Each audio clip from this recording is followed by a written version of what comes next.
Well, hello everyone and welcome to build week 3 on the Polar Lights 1350 Enterprise refit. Yay. So yes, getting started on the third week. So my plans this week is get the saucer all painted up, the top and the bottom, so I can start working on lighting for that.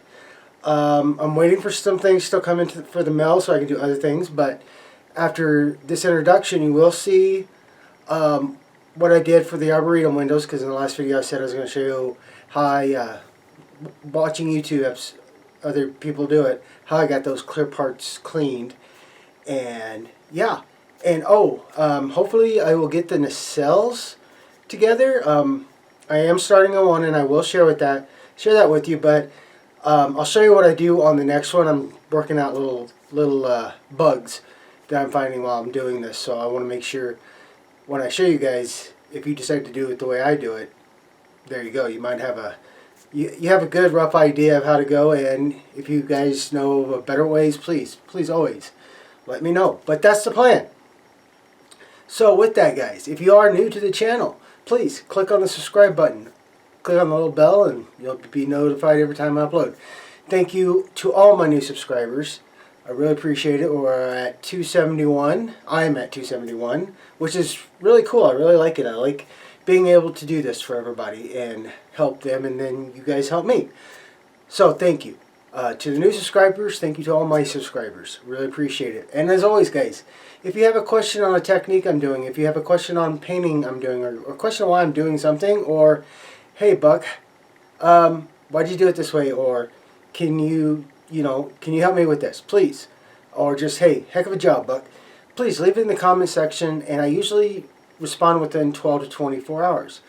But with that, guys, I'm going to sign off here, and let's get to the build. Alright. So, I got the detail off the glass, or the clear parts for the Arboretum, and see if I can, there we go. So that's how cloudy it does get cloudy, and see if I can keep it in. It's weird trying to do this. Sorry, guys. So that's how cloudy it gets. And I went ahead and rewatched a video on how to do this, to clear these parts, make them clear again. And like I said, I did this for the Piker Prize. But here we go. And from that cloudiness to that. And you can see letters. Now, the great thing with it being flat like that is when you go to, and I'm sorry, there's the white. Let me try this. Yeah, maybe. So there is that, and when you go to put the photo etch back on, it will now lay nice and flat, and you'll still have that little bit of an edge like the windows are, but now you can work with it a little bit easier. And I would recommend, if you're definitely doing the photo etch, guys, definitely get that edge detail off that they molded in. It's just going to make it a lot easier to work with. So let me get things straightened away, and I will show you how I did this. And so give me just a bit. Okay, so the first thing we're going to do, like I said, get your water, get the 3 sandpapers that I've learned to use, and what I've watched is 1,000 grit, 1,500 grit, then 2,000 grit. Make sure you have either a crappy t-shirt or a good shop cloth to help wipe things down, but I'll show you that. So the first thing you want to do is we're going to dip the sandpaper in, get it wet, and the biggest thing I learned is you definitely got to go, can't go like this sanding it, you pick a direction. So we're going to start this way, and there we go. I tried to have the towel, but it's just not enough. So you go this way. Alright, damp the sandpaper down again, and then like I said, go in one direction. Yeah, let me get the smaller guys. We're going to go and just get it sanded in start here. So I'm going to start lateral, side to side. And I'm going to do a little bit more. Now, this isn't as bad as if you make a deep scratch or with glue and stuff, but it's the same concept. So now I'm going to wipe it down. And as you can tell, now it's even a little bit more cloudy. And you're like, oh my gosh. So, that. Then, we are going to go to 1500. And instead of going side to side, we are going to go up and down. So again, wet it. And for small pieces like this, the easiest for me is, one, to keep a hold of it, but don't try going up and down. You know, this, I just, trying to get it to stay here. I do this. I go down, I come up, and then I go down again. So,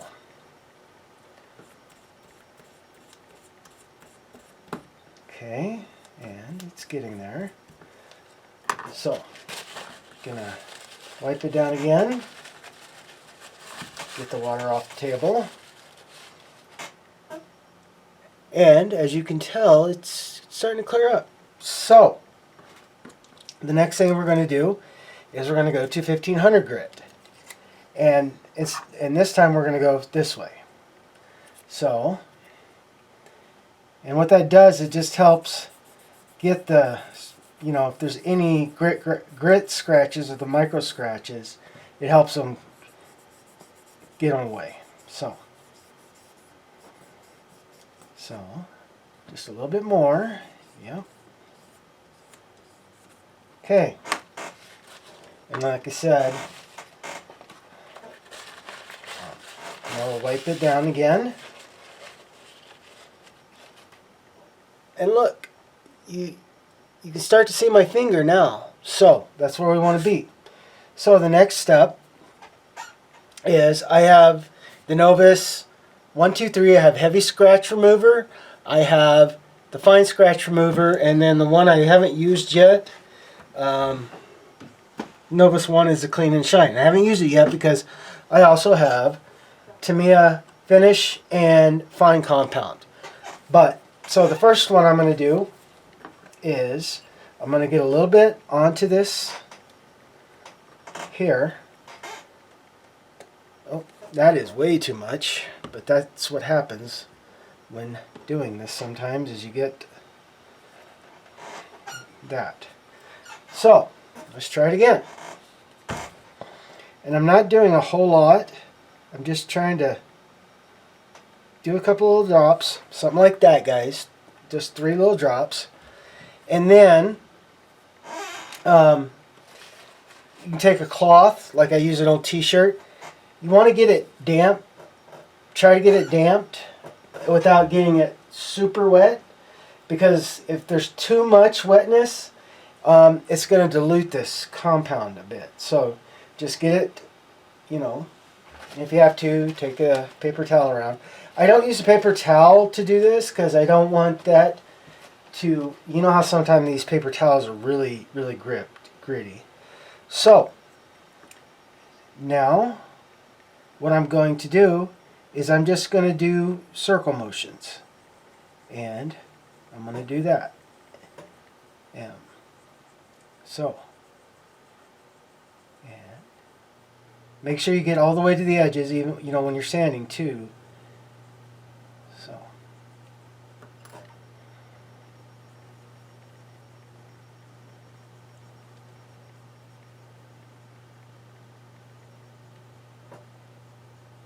just like that. And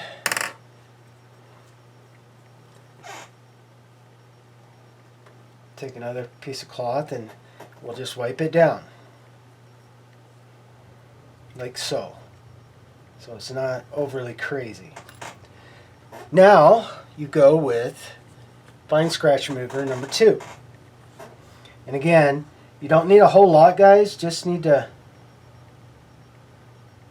Just do a little bit. And sometimes it does work, and sometimes it wants to be a pain because I use it, but some of this stuff it does like to try to dry out. So if you do use it, make sure you when you open it again after a little bit, stick a toothpick in it, because this one is, there we go. Okay, that's pretty good. So like I said, not much, just a little bit if it wants to work. Okay, so that one's out. And again, I take that other cloth, the damp cloth. Actually, no, I'm going to take this one. It's cleaner. And I'm just going to do the same thing. I'm just going to wipe it in circles. Maybe. And as you can tell, it's quite a bit on there.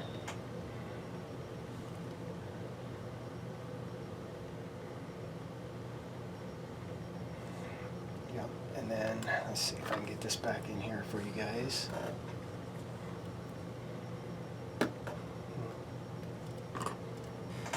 Get the right tweezers here.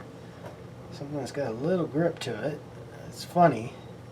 But again, just do a circular motion, just like so. That helps to get it in there and polish it up.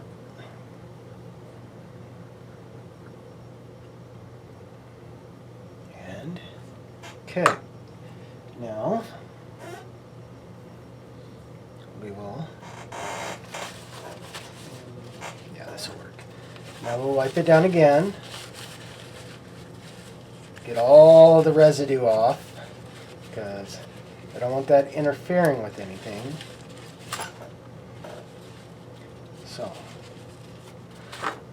So that's where we're at, guys. I mean, remember how cloudy it was, and now you can really start to see the detail in there.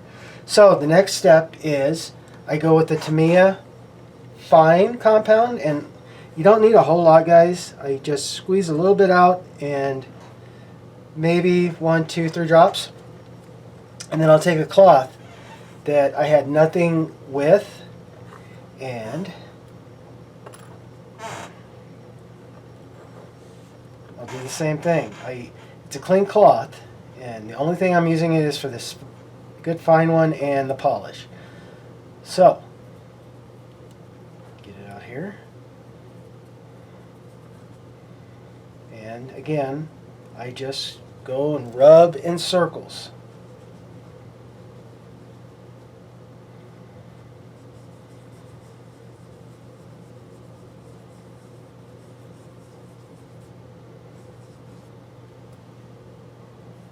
Just like so.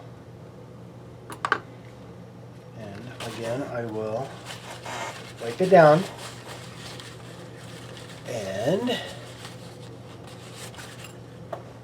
lose it to the carpet chair monster.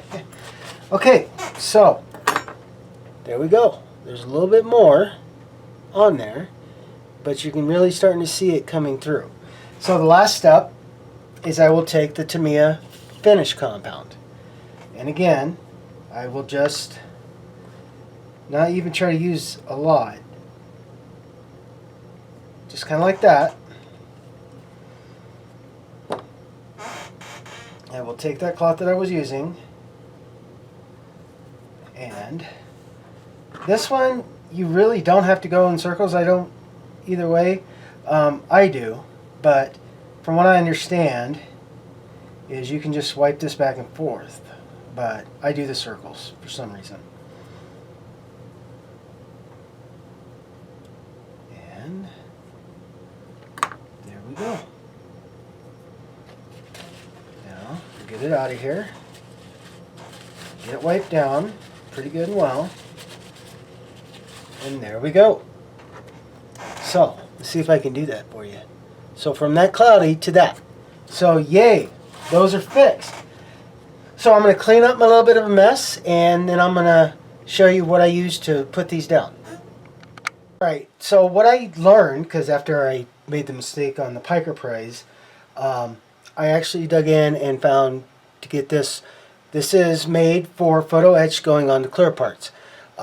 It will dry good and clear, and definitely works. So I got a little brush, and the big thing with this stuff is when you read it, first you apply it to the etch like so.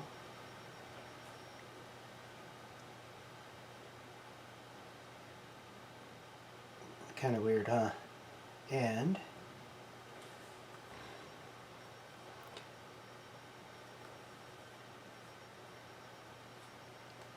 just like so.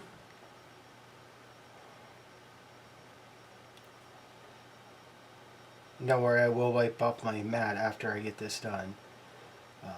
Because if I put cloth or something under it, this stuff will probably dry to it. I haven't tried that yet, so.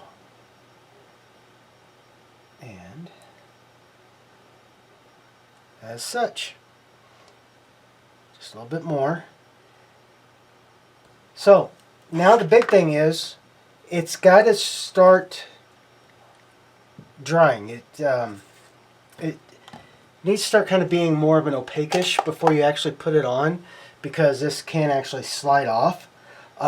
So when it gets to that point, I will be back. Okay, so once it reaches that point, yeah, you just stick your tongue out whatever way works, cross your thing, and then so I'm going to get it right there, make sure it looks good, and give it a little bit of a press so it stays, so that actually attaches. Because the problem, like I had before, because of the it did not want to stay well on that raised detail. So like such.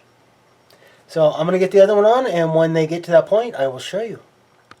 Alright guys, well, since you saw how I did the clear piece, I wanted to show you. If you remember in the first video, I showed you how crazy and weird and messy my studio was. And that's another thing I've been doing today in the last couple of days. It's Monday afternoon, is getting it cleaned up and squared away, or a little more. But yes, I still have stuff to do. But yes, it is slowly getting there. But hey, you know, it is what it is. I like it. It's getting better. So, but also I wanted to share with you, yes, primer is set and on these. So yay. Hopefully, like I said, my plan is to get the painting on these going. So hey, let's get back to the bench. Alright, so here is the upper saucer, like I said, with the walls. But I wanted to show you what to look for. As you remember, I did priming, I did all the puttying and sanding. But for the most part, it does really well. But I did really good. But then you see things like that, and that's the great thing about doing this, is so you can see those little bitty things that you might have missed. So I'm going to take care of those, and then get started on the bottom one while this gets up and dried. So hold tight. Alright, before I get started on the lower saucer, like I said, I'll show you what I'm working in the planning stages on, and this is the starboard side nacelle, or yep, starboard. And I pretty much got the strobe, I've got the chiller grill, and I've got the the lights up front, and the collector, or plasma collector deflector. I don't know. But yeah, I'm doing the planning and trying to figure things out. But if you will notice, I did sand it, but when I put when I powered this up, the light strip, it was still very pinpoint. So yeah. But yeah, so this is where it's at right now, guys, and give me just a second and let me share it with you. Alright guys, effecting with my camera, trying to keep the blind spot out. But there we go. There's the blue on the light on the chiller grill, and I know it's still a little bright, but I can still see a couple pinpoints, but when I look at it straight on, so I might do a little bit more, but maybe not. But hey, so there we go. Let me see if I sorry, let's see if I can keep it in frame. So there you go, guys. So now on to the next.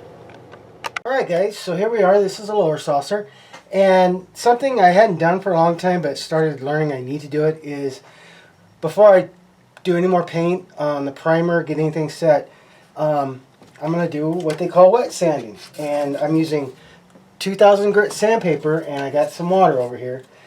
And what this is going to do is it's going to help take off any bumps, scrapes, or powder effect, left over, the powdering effects, and just help smooth it down. And yes, I know I'm losing mass, but hey, that happens. Hey, I still got them, so just put them over here and keep working.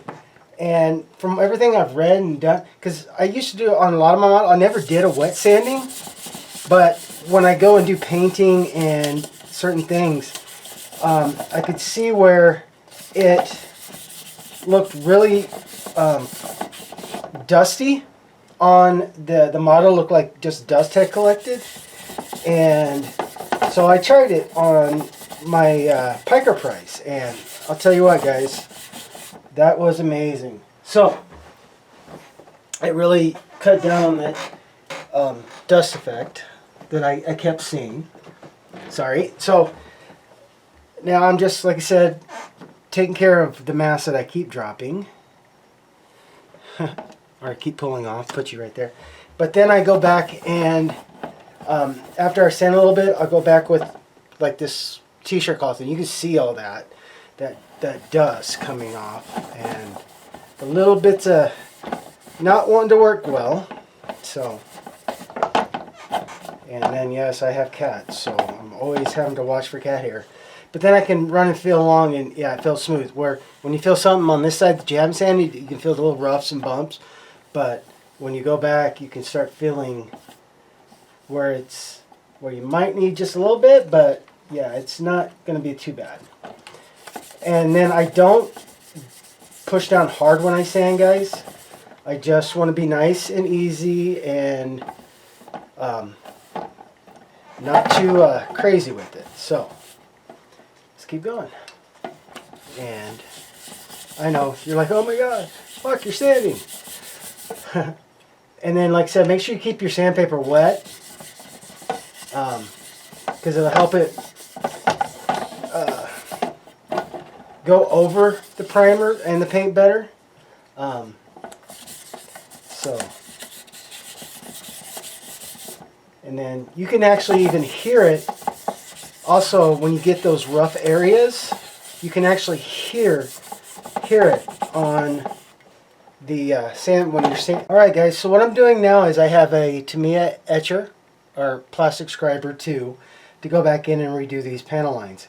And the great thing about this kit, the bigger the panel lines, you don't have to have tape, but I do have, if I need it, I have T.B.I. panel line masking tape to help with that.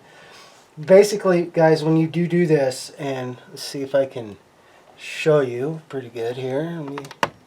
So I'm going to do this panel right here, this airlock panel. So you just put the knife in, and you don't have to put pressure, a whole lot of pressure at all to this, and just keep it in and just lightly pull it back or whatever. And if you do go out, and I mean if you do scratch, as you can see right here, I was just testing it out, making sure it worked, and I was pulling nice and lightly, but yeah, that will happen. So what you want to do is fill it back in with some putty real quick. So, and then sometimes it may feel uncomfortable, but going up like that will help. And then especially on these circles, it's really nice to have this turntable, because then you can just, get it in there, and then you just, ever so easy, like I said, and when you hit those intersection points, yeah, it's going to be like, oh my gosh. And then, but if your panel line is full, it might give you a little grief. So you might have to turn around like this, and because it doesn't want to stay in that line, you might have to turn it around and come from the other way. Just like so. So with that, guys, I'm going to get working on this before I do what I'm going to do next. And basically, I am still going to pre-shade this, but yeah, I know a lot of it's going to get covered up with the painting that I do, but yeah, I want to get it pre-shaded because it kind of makes it help certain things stand out. So I'm going to get back to work on this, guys, and when I get it finished, I'll share with my pre-shading. Alright, well, re-etching the panel lines is done. Now just making sure it gets dusted off. And it took me a little bit to get this done so I can work on the top saucer and do that. But as you can see, sometimes, like I said, you do make those oops. And let me see if I can show you that. So you can see that scratch in there.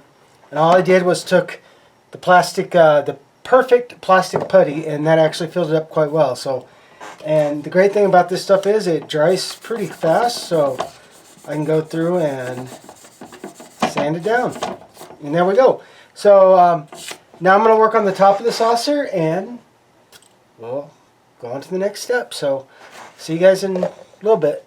Alright, got the airbrush fixed, and here we go. So basically, if you're new to the channel, this is what I do, is pre-shading. And what this will do is it'll add a little depth to the paint, help these panel lines stand out a little bit. I've done it in several of my videos I've done, so, but basically it's a great thing because it doesn't have to be perfect. So as you can see, all I'm doing is following the panel line. It's not perfectly straight and it's not crazy, but because you'll be able to take care of it with your paint, and basically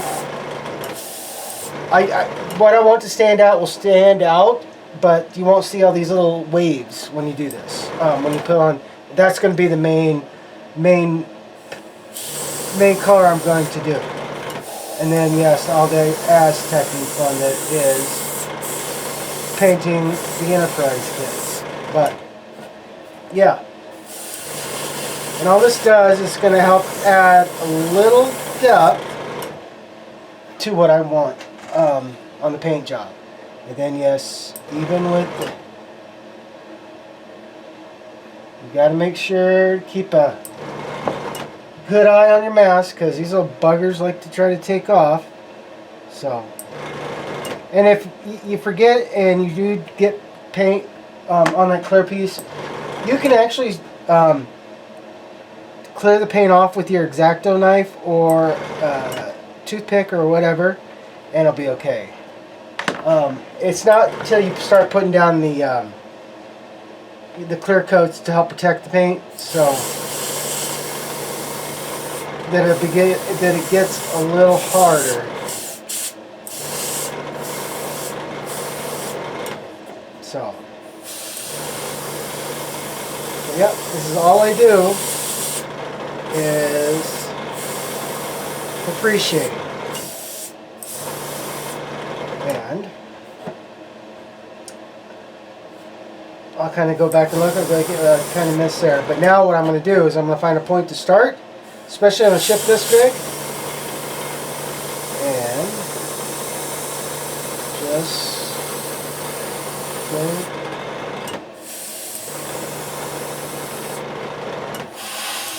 And you can do the panel line as light or as dark as you want, kind of like it is, because it will disappear, like I said.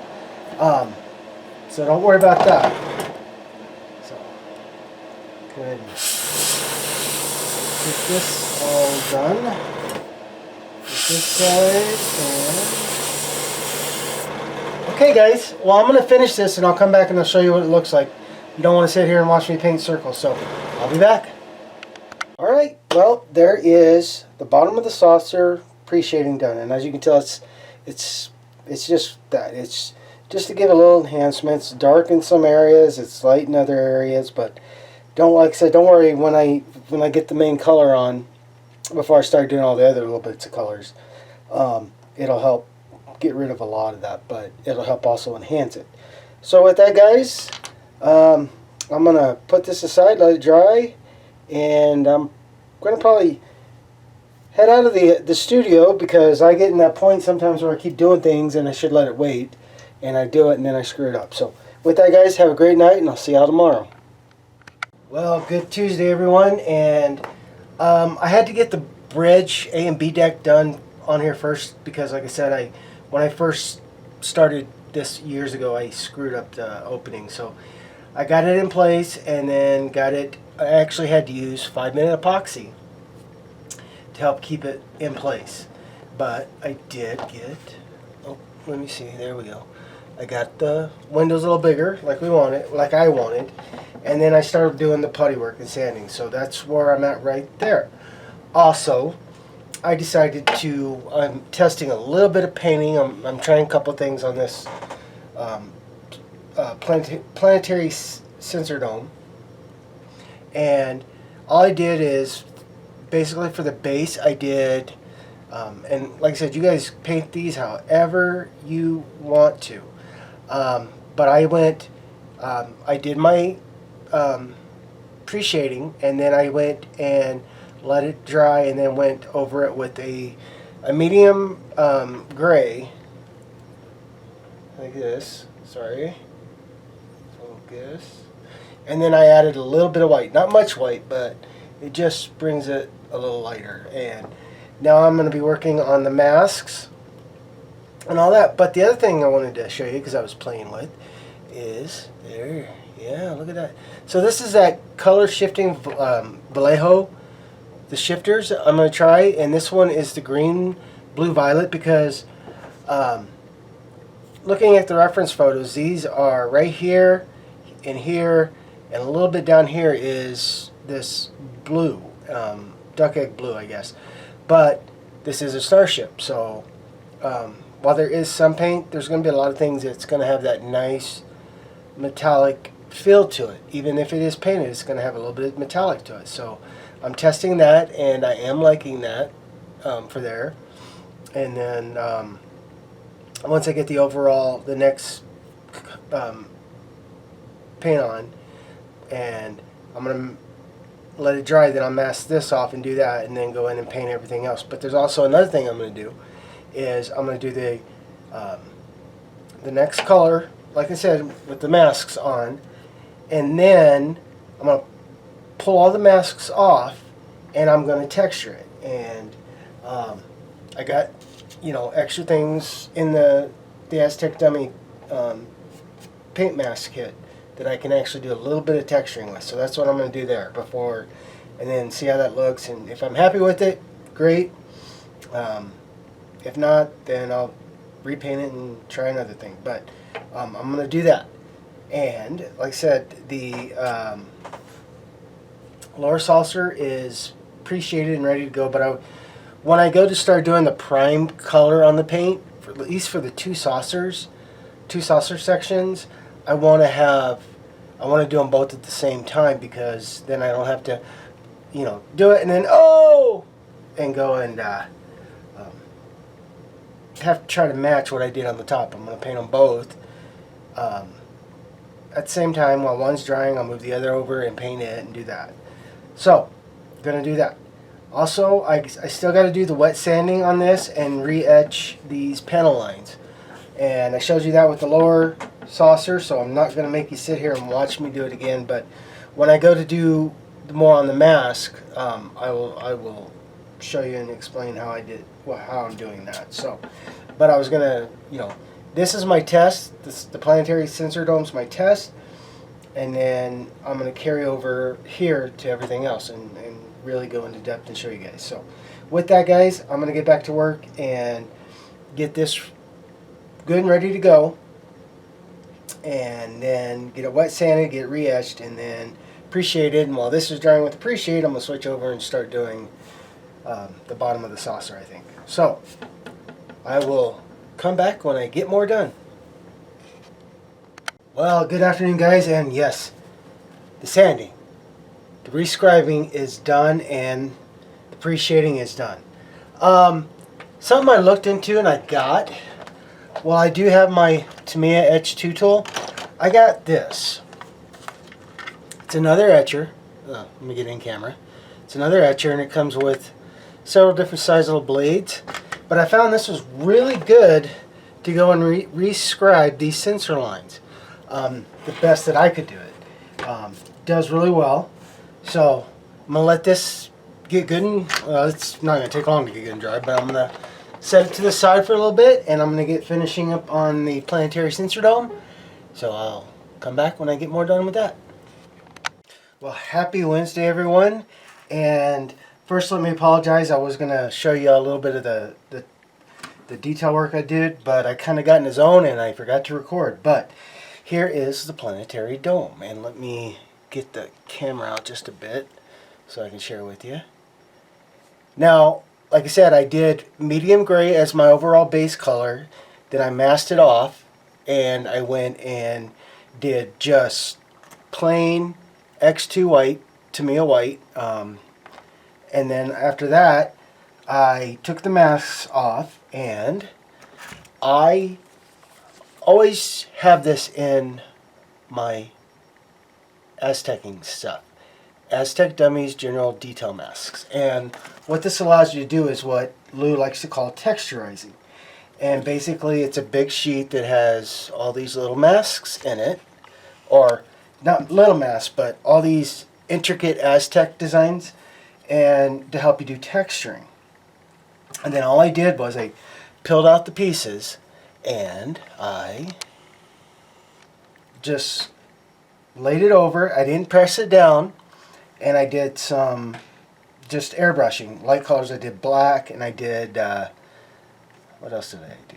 I did black and sky gray, and I did, yeah, that's what I did. Sorry guys. I did black and sky gray to help give it a little bit of texture, and then I blended it all in with another coat of the white. Then I took a brush and I did a little detail painting. Let me see if I can change that exposure for you, and so it doesn't blind out so bad. And let's see here. I'm going to drop it down. Okay, there we go. And then I did just a medium blue for this, and the shiny that you see was, I went with Vallejo's Shifter Gold Pale Blue, and give that nice little bit of a shine to it. And there we go guys. So this is, and then I went and matted it, which is great because I wasn't sure with the Vallejo color shifters if the matting coat would, the matte clear spray would dull it down, but it didn't. So there's that. And just give me a second and I will show you what else.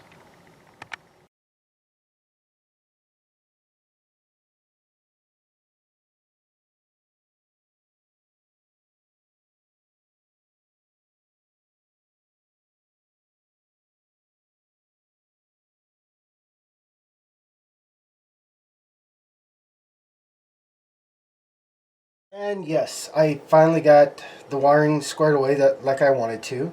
So let's see if I can do this without too much trouble. Now, there's none of the effects yet because I haven't hooked it into the computer board. But let me see if I can get this up enough so you guys can see. So that's the strobe, and yes, there's light leaks because it's not sealed. That's the plasma deflectors, something, and then the warp nacelle. Let me try this. The warp nacelle, actual colors when it goes into warp, and then yeah. So I got some light leaks to take care of before I actually get this thing all the way sealed up. But hey, there we go. So with that, guys, I'm gonna take care of the light leaks and get this sealed up and get started on some paint, I think. So stand by.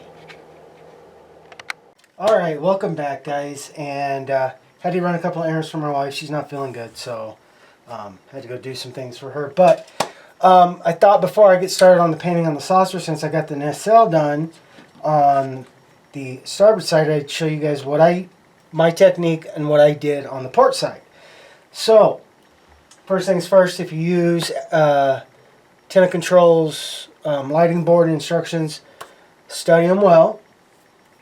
Second, kind of show you what I'm doing here. I know I was saying, well, you can't even see it, but I got, oh, hold on, there we go.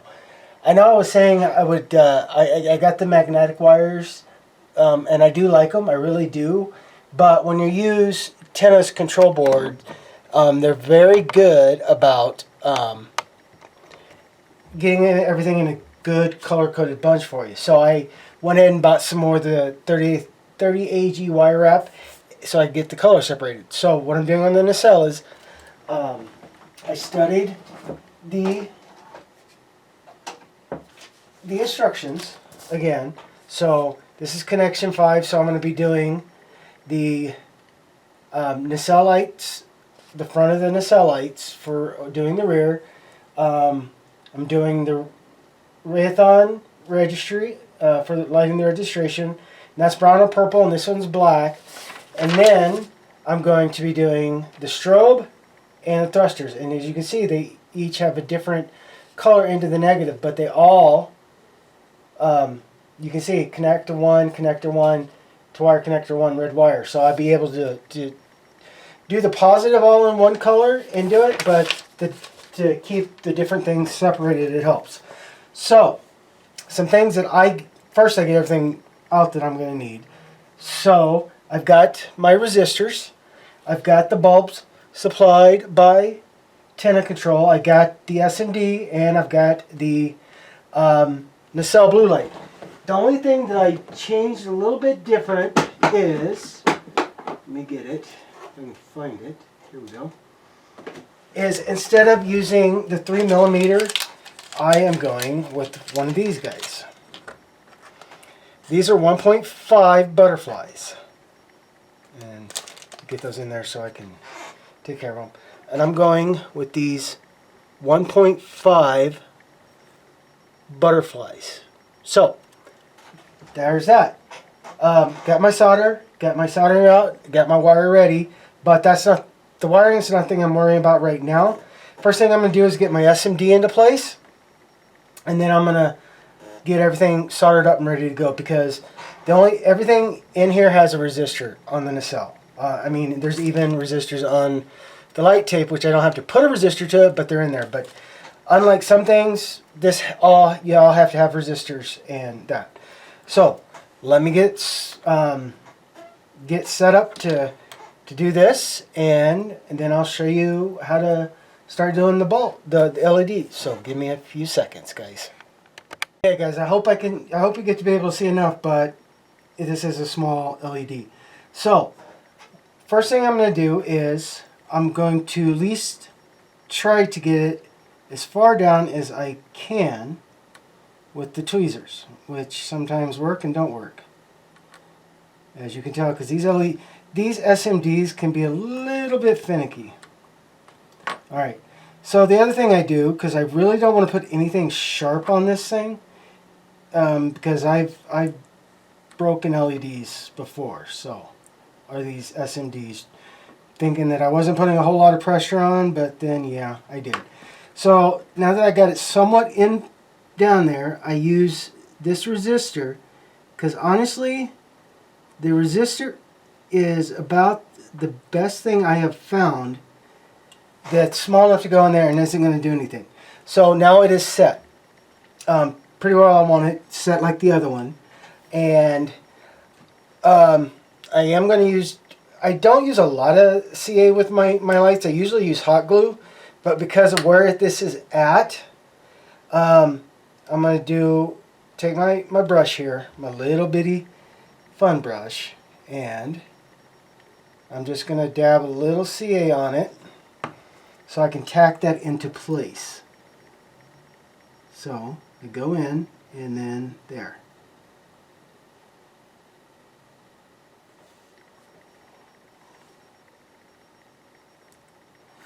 and then sometimes it doesn't, sometimes it does that. Sorry guys, give me a second here. Let me get it back down in there. Come on now. The fun of building, right? Sometimes you get it to where you need it, and then other times it has a mind of its own. Okay, I got it fixed. So, yeah, I usually hate using CA with any of my lighting, but sometimes it's a little bit works in a great pinch. So, there we go. So now I'm heating up my hot glue gun. That's what I usually use with these guys, is a hot glue gun.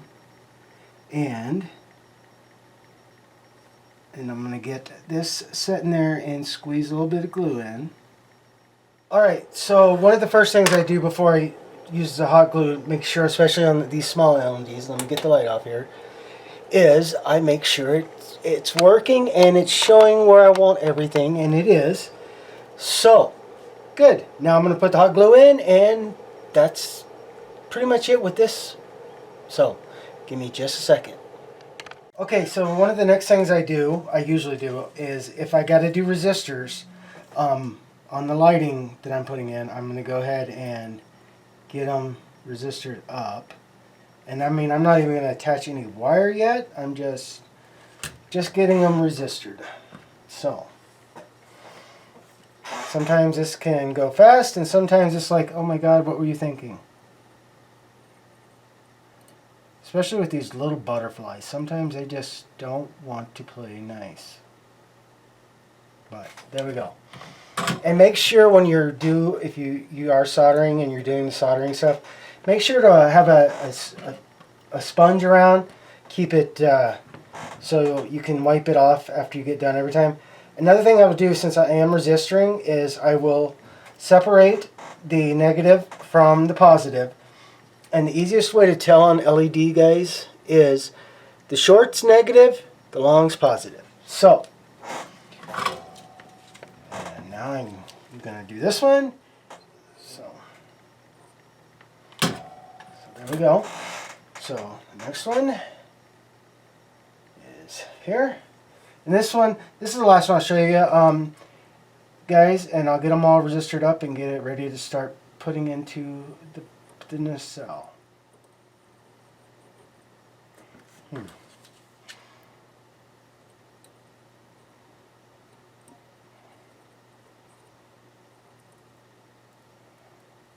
we go. Thought I had enough solder on it, and I guess I didn't.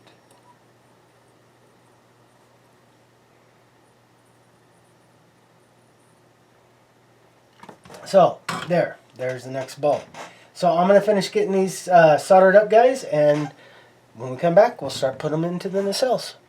Alright, I did a couple of things off camera. I went ahead and got the butterfly mounted because that's a bugger to do, and what I also did was I ran the thruster. I just ran a little bit of wire out and then put the resistor back in here. So now the next thing I usually do is I start, before I do any real crazy wiring, is I start adding things. So one of the first things I'm going to go ahead and put in is this. And this is for the Rayethon lighting or whatever. And I learned you don't want to have it up. Oh, let's see if I can do this on camera for you. So this is where it comes out. Let me try this. Okay, so this is where it's going to show that registry. And what I'm going to do is I've already did a little bit of a box here, just so the this LED doesn't bleed back into the clear part. And all I did was I trimmed down this piece a little bit. I just trimmed one of these legs off so I could set this board. And what I learned was I started up here and I was like, yeah, that wasn't working so well. So what you want to do is have it back here and just kind of grab on, and what I kind of do is I just start with that And I can clean up any hot glue that happens if I need to. Let this get dry. It's kind of like that. Let it sit for a little bit more, and then what I'll do is I'll turn it around so I can put hot glue underneath the LED, like so. And then I'll just kind of let that just sit there. I won't do any smashing or anything again with that one. And yes, you're going to have spider webs all over the place. So the strobe's done. This is on. And if I need to, I'll add a little more glue, like right back here to help stabilize it. Not much, just a little bit. Just to help get that firm. But I try to keep a lot of the hot glue off of this post because that's where it's going to sit. How am I going to run all the wire out? And I'm going to run it probably about right here or right here. So I want to make sure everything can go to that point. So with this, I just make sure, because I'm still going to have to add a little bit of wire to this down the road and do some different changes. But what I do is I look at it, okay, because I want it, this is a good spot to mount this, so I'm going to make sure it's in the middle and go there. And then the fun part is peeling the backing tape, and yeah, like I said, fun part's peeling the backing tape, because sometimes it comes off and sometimes it just gives you grief. So kind of like that, you see. So okay, and like I said, I want to make sure I'm in the middle, and that there. Now it might twist a little bit, and the great thing is this is sticky, so I'm going to make sure I have it set down really well. And then something I always do, I don't care if it's got back stick on it or not, I go with my hot glue, and everywhere there is a connection like this, I glue it down. Because one, I don't want any mishaps to go on with this, and two, I know it's going to be secured and it's not going to pop. So, and then if I need to just make sure it's all there, and then I'm going to let this get set. Okay. Now, the fun one is trick that I do, because it's hard to get underneath the back side. Let me clean this glue up, make sure it's ready to go. Another thing I will do is I will come here and I will get a little glue on the back side of where I'm putting this LED, and start this again. Now what this does is it gives this bulb a little bit of area to rest on, so it's not trying to fall all the way back down. And then I just go in and make sure I get enough glue where it needs to be. And like I said, if it's not center when I go to look at it, I can just pull this up and start again. That's one of the reasons I wait to do any wiring, is I want to make sure where this light's at.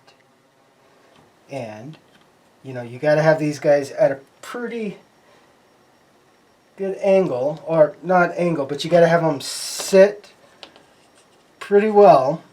And like I said, it's a great thing about hot glue is it does take a little bit when you do a lot like this to get set, but I want to, like I said, I want to make sure this is up. So with that, guys, yeah, a little bit of time here. So,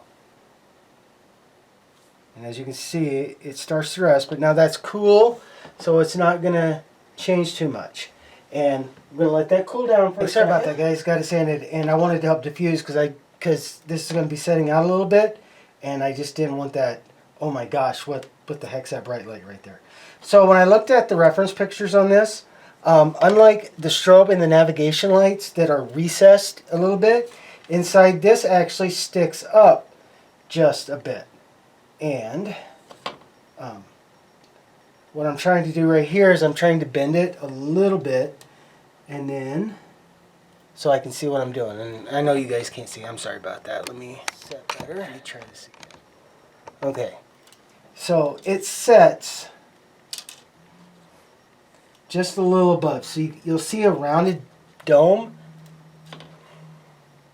but you won't see the whole bulb doesn't stick out. Let's see if I can do it this way for you guys so you can actually see. So you'll see a bit of a rounded dome, but not a whole lot. You don't want it overdone. You just want to do that. So because of that, I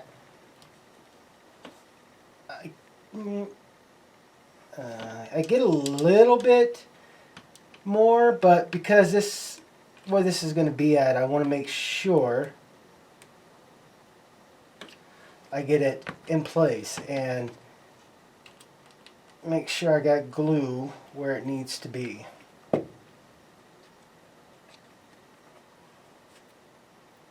So one of the things, like I said, is I just want a little bit of it up, just like that. And normally when the glue cools to a certain point, I can kind of push on it and it helps solidify it, but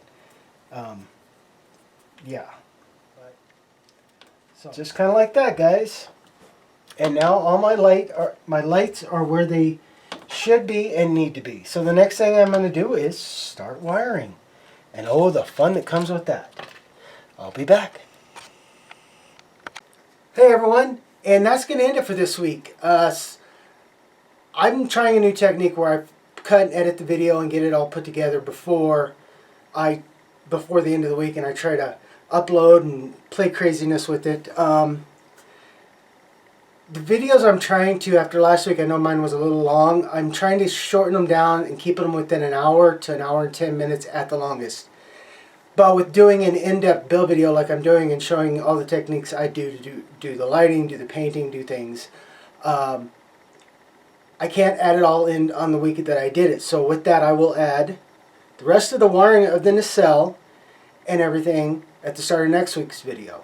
And I'll just keep doing that. If my videos run along, I'll just take stuff that I was talking about and add it to the next week's video. But hey, you know, it's fun. I love doing this, and doesn't mean I'm going to stop during this week, because tomorrow is Friday. I know the last segment you saw was Thursday.